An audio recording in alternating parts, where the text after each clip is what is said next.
Denver is now recovering after she says her husband almost killed her. 9 News reporter Ria Jha is here. And Ria, you spoke with this woman about what she went through. Yes, I did, and she says she's traumatized, but now recovering. We want to warn you, this story could be difficult for some people to watch. She told me this may not have happened to her if resources for domestic violence survivors were more accessible, particularly for people in her community. Around here, all of this is numb. The body Alexandra James Banuelos once knew. This is where I thought I had broken my arm. They thought that I was going to lose my eye. Is now one she doesn't recognize. When I do wash my hands, I don't look in the mirror. I'm afraid to. Alexandra says she told her husband she wanted a divorce. On May 6th, she says he punished her for it. He was grabbing my hair and punching me while holding me in place. And I basically scalped myself. I was thinking I was gonna die.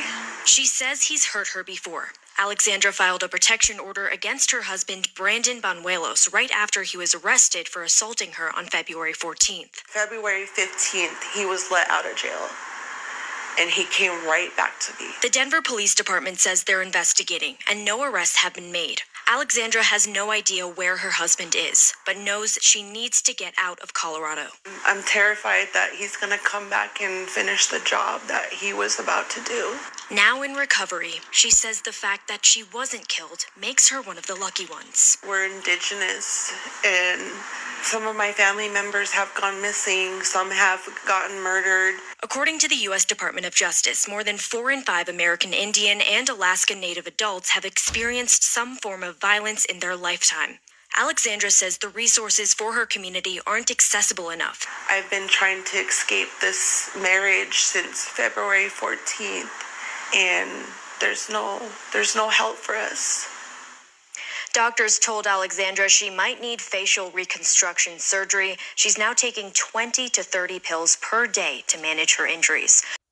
All praises and glory to Yahweh, Bahasham, Yahweh Shai, Bahasham Ha Rekah Kodash. Double honors unto our apostle elders, which rule great millstone well, and shalom to the hopeful elect of the nation of Israel. May you endure into the end. Shalom wa abba. So this shows you that we're in a wicked society, not because she got beat, but because the man, her husband, is on the run for beating her. Right? Just like they did to P. Diddy. They pulled out that video of him kicking Cassie, which that's his chick. That's his business. All right? Just like this dude with this indigenous woman. That's his problem, right? It tells you in Ecclesiasticus 36 and 24, he that getteth a wife beginneth a possession. A possession. That's his possession. So how he deals with his wife is his business, all right? But because of this wicked society, the so-called white man puts the woman over the man. And that's why a woman could come to her husband and say, I want a divorce. And the man has no ability of correcting the hoe. You know, she could take his house, take his car, take his kids, take his life, put him in prison because he can't afford child support.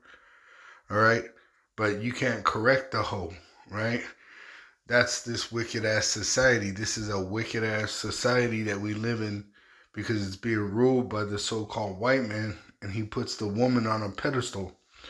It says, a help like unto himself. So that woman is supposed to stop living her life and to start living for her husband.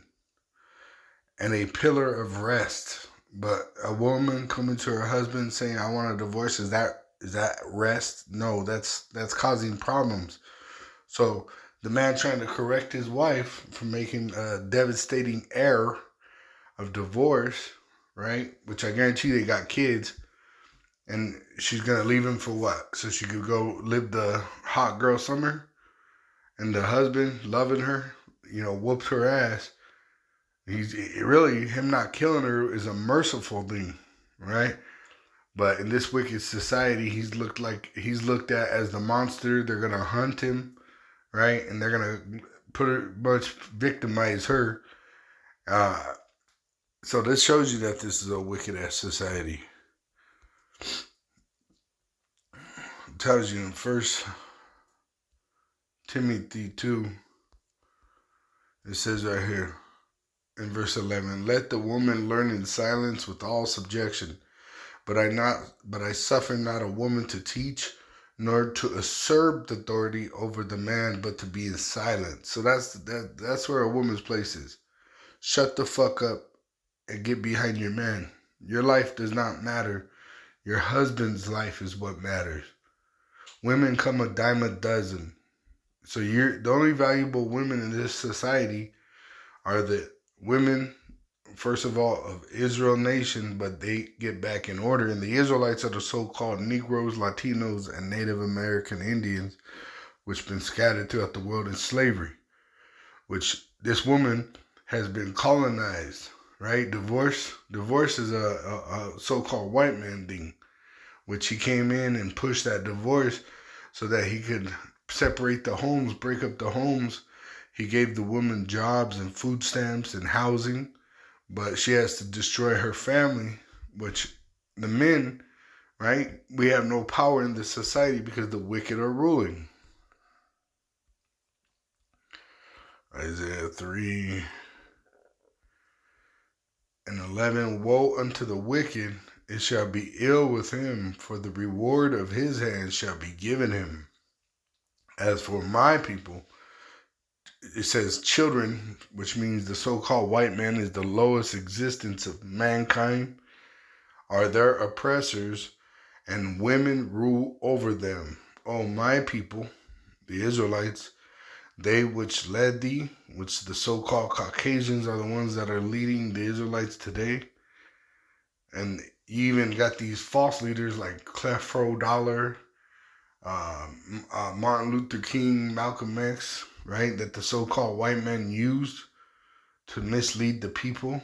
They which led thee caused thee to err and destroy the way of thy paths.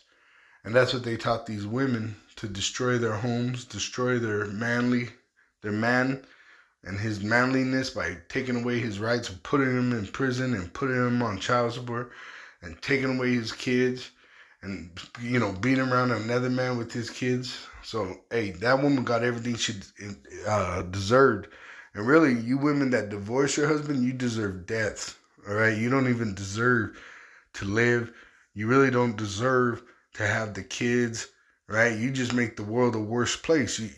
When you're raising these kids in a single mom home on food stamps and housing and all these extra handouts the government gives you, because that's what that woman was crying about. She don't get enough handouts, right? To take away a man's livelihood, to take away a man's freedom, to take away a man of her own nation, children, to destroy them, right? So death is the best thing that could happen to a wicked woman like such. In fact, I'll get that. In Ecclesiasticus 25, it says right here, all wickedness is but little to the wickedness of a woman. Let the portion of the sinner fall upon her, which really, a man to beat a woman that bad, she had to say something or do something that really fucked with him. She probably had an affair, probably had a boyfriend on the side, told the other guy how great he was, right? Told her husband, hey, this dude is great, he's better than you. And that's what will trigger a man to break another another person's face, let alone a woman, is because she had offended him to the point where the Lord wanted her to pretty much damn near taste death. And that's what's going to happen to most you hoes. You modern day women, you hoes that think you have rights because the so-called white man says call 911. Well, that 911 is going to get shut down, and the Lord's going to let these men ravish you, destroy you. Call Allah Yabashim Shot.